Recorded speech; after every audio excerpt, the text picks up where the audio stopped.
Ya, langsung saja kita simak informasi hot news yang pertama. Ini China akhirnya melunak dan memberikan lampu hijau untuk akuisisi perusahaan software Ansys oleh perusahaan software asal Amerika Serikat, Synopsys. Sebelumnya proses akuisisi ini terhambat pasca Presiden Amerika Serikat Donald Trump melancarkan perang dagang dengan menerapkan tarif tinggi untuk barang-barang impor asal China yang masuk ke Amerika Serikat.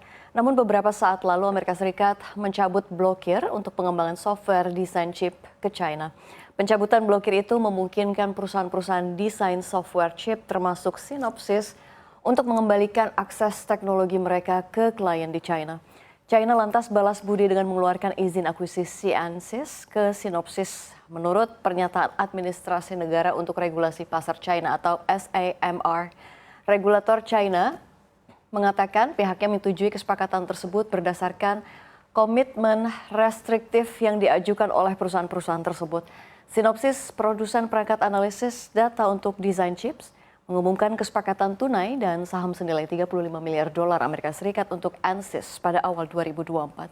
Transaksi ini telah menghadapi pengawasan anti-monopoli di pasar-pasar utama, meskipun beberapa otoritas, termasuk Inggris, telah memberikan persetujuan.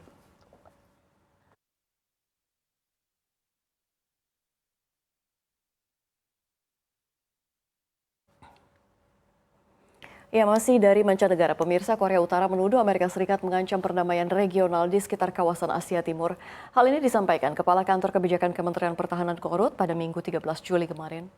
Dalam pernyataannya, Pyongyang mengklaim bahwa kegiatan militer gabungan antara Amerika Serikat dan kedua sekutunya, Korea Selatan dan Jepang, merupakan faktor bahaya utama yang meningkatkan ketegangan militer semenanjung Korea. Pasalnya, Washington membawa pesawat pengebom B-52H, Tokyo membawa F-2, dan Seoul membawa 2 jet tempur KF-16. Kementerian Pertahanan Korut juga menyatakan bahwa angkatan bersenjata negara tersebut tetap berada dalam kesiapsiagaan militer yang konstan untuk melawan apa yang disebutnya provokasi kolektif oleh Amerika Serikat dan sekutunya, mencegah agresi mereka dan menanggapi tindakan perang. Sebelum jelas apakah pesawat pengebom Amerika Serikat yang berpartisipasi dalam latihan gabungan tersebut berkemampuan nuklir. Namun setiap pesawat B-52H yang berkemampuan nuklir dapat membawa hingga 20 rudal jelajah AGM-86B yang diluncurkan dari udara. Atas pengerahan armada ini, Komando Indo-Pasifik Amerika Serikat mengatakan bahwa niatnya hanya untuk melindungi wilayah Indo-Pasifik, menjadi tempat yang kondusif dan bebas dari ancaman.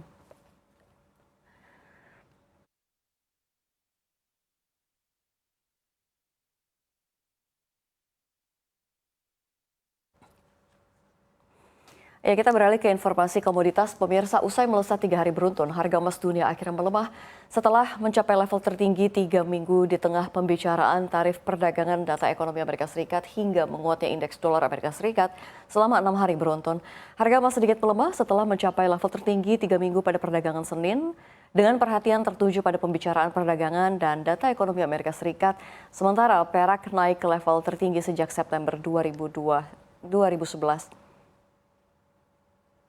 Kenaikan indeks dolar juga menggerus kenaikan harga emas pada perdagangan Senin. Indeks dolar Amerika Serikat atau DXY naik 0,23% di level 98,08.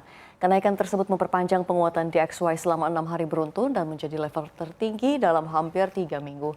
Membuat emas batangan yang dihargakan dalam dolar lebih mahal bagi pemegang mata uang lainnya. Dolar adalah musuh abadi emas. Kenaikan dolar membuat emas batangan yang dihargakan dalam dolar lebih mahal bagi pemegang mata uang lainnya.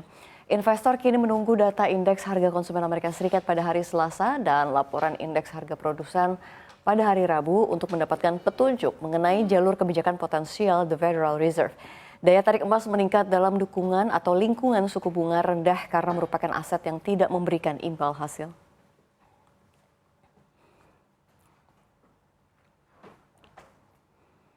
Ya, kita ke informasi yang terakhir dalam hot news kita pada pagi hari ini. Pemirsa, kebijakan Presiden Amerika Serikat yang menerapkan tarif 32% untuk produk impor dari Indonesia bakal memberikan golongan besar bagi industri yang berorientasi ekspor.